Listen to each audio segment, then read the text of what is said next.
What's up, and welcome to the Last Shot NBA show on Little Birdie TV, brought to you by our mates at TopSport. I'm Benyam Kidane.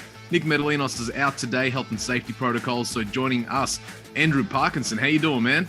I'm doing well, thanks, BK. And it's good to see you slipping in there for Nick, but we wish him all the best. Absolutely. Get well soon, mate. The conference finals over in the East. It's been a crazy back and forth series of blowouts. Game 4. The Celtics responded on their home court to tie things up at 2-2. This has been a bizarre series because both teams at various points have looked like the best team by a long shot. I think each game, there's been a lead of 20 plus points, and it was, the reverse for the Celtics there in Game 4. They bounced back on their home court.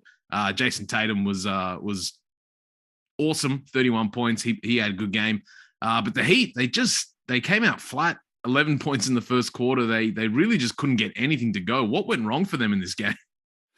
Look, I don't know. As you said, this whole series has been flip-flopping around. They've both won. They've both split their home games so far after 4 games. And the Heat just came out a little bit flat. I know that their second scoring option was out, Tyler Hero, but and Jimmy's knee, I don't know how great that was, but you can't really give them too many excuses. I think the Celtics came out. And look, the Celtics are a great bounce-back team. They're now 5-0 in this current playoff series after losses, and a few of those have been away as well. This one was at home, and probably a bit more expected than the ones that they've had on the road in Milwaukee and at the Heat. But the Celtics did their thing. They bounced back. They were in a 2-1 hole. It was a must-win. I think everyone agreed that if the Heat had won that Game 4 and they were up 3-1 going back to South Beach, I think that would have been a pretty tough position for the Celtics. So, they've breathed, not breathed life into this series. This series is going to go a long way, unlike the other series we've got over there in the West. But, this one's very interesting. And the Heat just got off to a shocking start. Yeah, they scored 11 points in the first quarter, which is the fewest scored in the first quarter in the franchise's playoff history. No starting player scored in double figures. It was Victor Oladipo off the bench with 23 that was kind of the only guy that had it going. And that's the first time in playoffs history that an entire starting lineup was outscored by a bench player since starters were tracked in 1970-71. So a historic kind of, not in a great way, night for the how's Miami that? Heat. Yeah, 18 points from your starters. I mean, it was ridiculous. I know it's a bit different because the Heat are very sort of deep team. So they've got guys, coming in off the bench. And like you said, Oladipo had a good game. I think Duncan Robinson scored double figures, and I think they had someone. But no one in the starting 5, had double figure scoring, and combining for 18 points. And I think that could change. I think Game 5 in Miami. Well, the big thing for this game was the return of Robert Williams for the Celtics, because we saw what Bam Adebayo did in Game 3 when Williams was out. The paint was there. He was going at Al Horford. Williams comes back, and now all of a sudden he can't get in the paint. He can't get anywhere near his usual spots, not only for him to score, but Bam's a guy that can facilitate the offense, from the elbow. He's a great passer, but he just wasn't able to generate any offense with the presence of Robert Williams kind of lurking in the paint. Defensively, Rob Williams was awesome, but then also offensively, having that lob threat for the Celtics, it just opens up so much more space for the guards. And we saw, obviously, Tatum, we talk about bounce backs. I don't think anyone's better at this than Jason Tatum. Anytime he has a bad game, next game, he's coming back with some buckets. Yeah, no, he is. He's definitely a reason why the team, as we've said earlier, have bounced back just this playoff series 5 times. They're 5-0 after losses, and Tatum's a big reason for that. But the point you made, BK, about Robert Williams was huge, because going into that game, it was actually Marcus Smart was, he'd played the end of that Game 3. We thought he was okay. I couldn't believe his ankle went that way and he came back and played, but he was expected to play, whereas Robert Williams wasn't. And I think the fact that Marcus Smart didn't play in this game, but Robert Williams did, was the difference. So I think, as you said, Robert Williams was a huge difference at both ends, because Bam had 31 in Game 3 without Robert Williams there. And Marcus Smart's a big loss at the defensive end, but I think having Robert Williams, like you said, as that lob option as well, really helped them out. It was a bit like with the Heat as well. We were sort of expecting going into that game 4 that Jimmy Bucket's knee, the inflammation he's got in that right knee, was going to hold him out of this game, and they were going to sort of put him in cotton wool until game 5 in Miami. But he played, and Tyler Hero didn't. So, yeah, going into that game, there was, and that's been the go in this series. It's like who's playing? There's been, Al Horford's been out of game here with health and safety protocols. They've had a number of injuries. I mean, Tatum's shoulder, I think they're keeping an eye on that. So, and we'll see how Jimmy's knee's going if Tyler Hero's back. So, yeah, there's a lot of factors that go into this game, but into this series, I might say. But yeah, it worked out well for Boston that game 4, and they needed it. Yeah, game to game, it's who's available, and that's ultimately what makes the difference. And I thought the Celtics would struggle without Marcus Smart, but Derek White came in and did a terrific job. I think he scored the first 7 points of the game. Yeah. He was really, really solid for them. But for the Miami Heat, Jimmy Butler, we've seen him at his best during this postseason.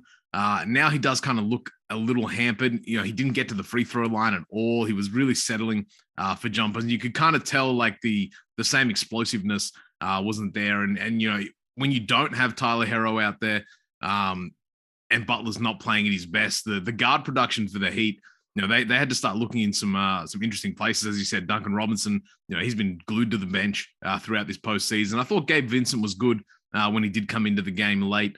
And obviously Kyle Lowry, he had his struggles as well. So just in terms of creating any offense from the perimeter, kind of just shows you just how important Tyler Hero is, because he can not only score, but he can create his own options for scoring. He can get it off the bounce. He can get it off the dribble. Like, you don't have to do a lot for Tyler Hero to get a bucket.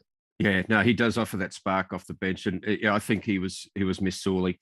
And as you said earlier, 11 points in the first quarter. They only managed 71 points in the next 3 quarters, only scored 82 for the whole game. So, yeah, their production was way down. They didn't get anything offensively out of Bam or too much out of him as well. So, yeah, that was there was a lot of things. The Heat looked a bit inefficient in that game 4, but I've got a feeling that they're going to bounce back in game 5. Well, now it's a best of 3. We've got 3 games left in this series. Obviously, the Heat having 2 of those games and potential game 7 on their home floor. Given the way that the series has kind of gone, and I guess the real lack of patterns or the pattern of a blowout every other night, does this kind of give you more confidence in the Heat to get things done on their home floor, or is it still up in the air because this series has kind of been everything? Look, it has, but I've got to declare that I picked the Celtics to come out of the East at the very beginning, because I really like the way they were happy to get that 2nd seed. They were happy to face the Nets in the first round, whereas the Bucks were happy to get that 3rd seed, so that they missed the Nets in that thing. So I really like the Celtics from the start. So I'm kind of because of that pick, I'm kind of leaning. I'm still picking the Celtics to win in 7, which is a big ask, because that means they're going to have to win probably game 7 if they don't get it done tomorrow in Miami. They're going to have to win game 7. So in Miami as well. So yeah, I'm all about the Celtics in this game, or in this series. And yesterday was obviously very important for them to pick up that game to tie the series. Otherwise, as I said earlier, I think they would have been done.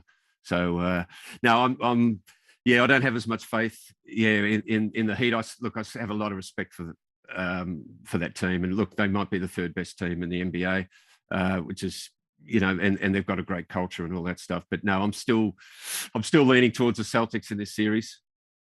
It almost feels like a next game wins type scenario. Like if you can go up 3-2 in this series, the Heat have shown that they can win in Boston. I don't know. I feel like there's just a lot on the line in this game 5. It's going to be fun down there in South Beach.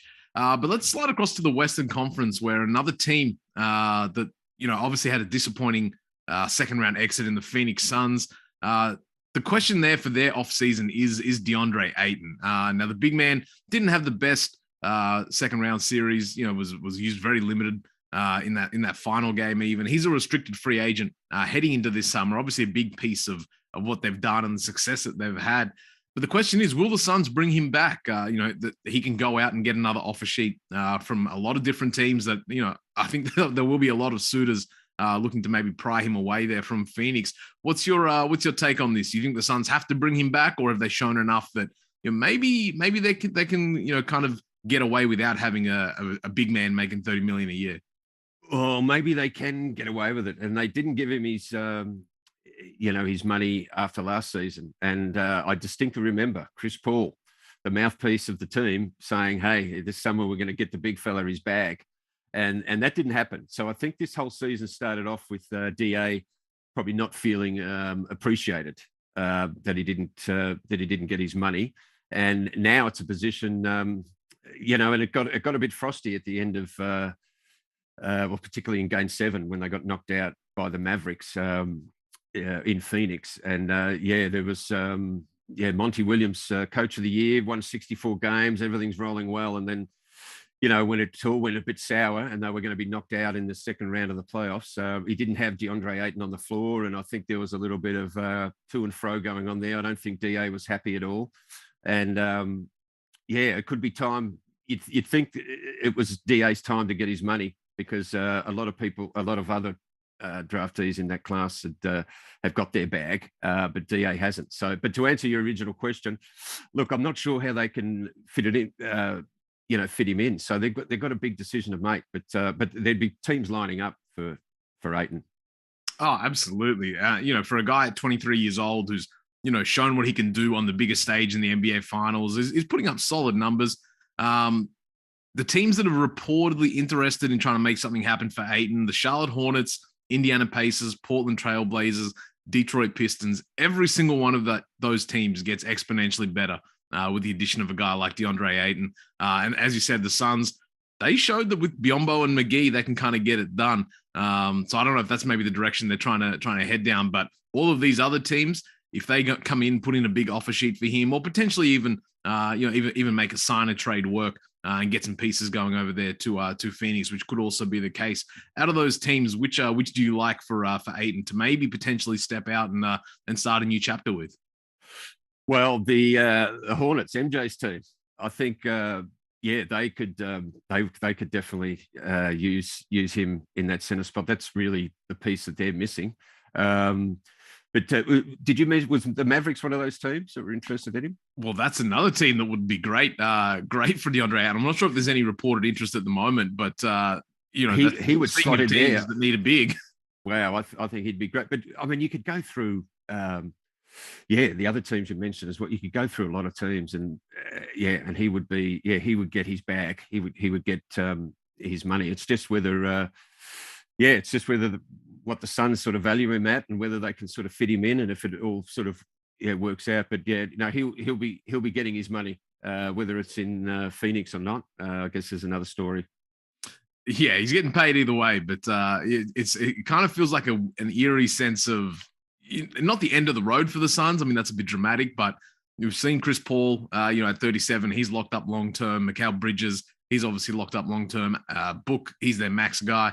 They've just got a lot of money committed to other places on the court. And, if you have a guy like Chris Paul running pick and rolls, you can pretty much put any 7-footer out there and you're probably going to get a pretty positive result. And we saw that this season. I think they went on a 7-0 run when Ayton was out of the lineup, and they were like, oh, okay, I guess it's just Chris Paul. And we signed Biyombo off the street the other day, and JaVale McGee, in the summer can still make it work. But I'm interested to see what happens with DA, because I think in a different situation where maybe he gets the ball in his hands a little bit more, they maybe run a few more post actions for him, we might actually see an elevated version of him, because he's very much playing a role in a system on a winning team here in Phoenix. I think he's definitely got a lot more to offer. Yeah. Oh, and he'll be motivated too. Yeah. he'll be motivated if he does go to another team. But no, that's an interesting point you make out about the pick and roll with Chris Paul, because I think there's some advanced stats going around that sort of ranked him and Chris Paul in the pick and roll as one of the most efficient in the whole of the NBA. But as you said, when he was out for 7 games, Paul still got that done with the other 2 guys they had there. So I think, it's going to be interesting which way they go, but it's all going to come down to the bread And and I think DA is going to get his bread, but it's looking like it may well be somewhere else. Yeah, look, if it don't make dollars, it don't make sense. Parky, let's have a look at some of the betting markets. You're going to talk us through some of the odds for the upcoming games. Let's see what you got. What's your picks? Yeah, no, I've got some picks, but before I want to get into those, BK, I've got to toot my own horn again. Monday's picks went 2-0. So that's helped my record out to 26-16 for the playoffs. So I'm pretty proud of that one. But we had the Golden State Warriors were getting 3 points, and we also took the under 216.5 in that game. So that was good. Of course, as we know, the Warriors won by 9 points, 109-100. So it went under the score. And I have to mention that our host with the most, Nick, he did pick the Mavs -3 in that game. So I've just passed by that now as well. And I think, and even though Nick is on his sick bed, he has sent in his pick. He's sent in a pick today, so I'll save that for the end after I give mine. But yeah, today's game, we've got it up there. There we go. We've got the Warriors at the Mavs in Game 4, and I can't see the odds there, but last I saw they were 202. Yep, they're 202. And the under over is 215.5. And my pick, I'm going to have to go with the Warriors. I think anytime, they're only slight underdogs, but I think anytime you can get the Warriors, at $2 or more, where they don't have to cover a spread, they just have to win, whether it's by 1 point or 20. So I really like that pick in this Game 4. It's an elimination game for the Mavs. So in a way, they can go out there and just play pretty freely, but I still see the Mavs getting this done, getting it done in 4 and sweeping them. And I also like the under. We're going to have another crack at the under. The bookies, they've shaved off about a point, so it's down to 215.5. We got 216.5 the other day, but I also like the under in this game. The Mavs defense at home in this playoffs, BK, they've done pretty well. They've held their opposition to about 95.7 points per game. And the total games over that series has only been around 200. And the most that's ever been scored is 214. So we're still liking the under there. But it's one of these games where, look, the Mavs aren't going to win this series. History's against them, 146-0 if you 3-zip down in the playoffs.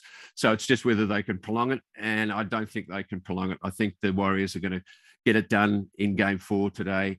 And it looks like they're going to have maybe 9 days off before Game 1 of the NBA Finals. Well, let's keep the hot streak going, Parky. You've been on fire. That'll do us for today's episode of The Last Shot, but we'll be back with more NBA action on Friday. We'll see you then.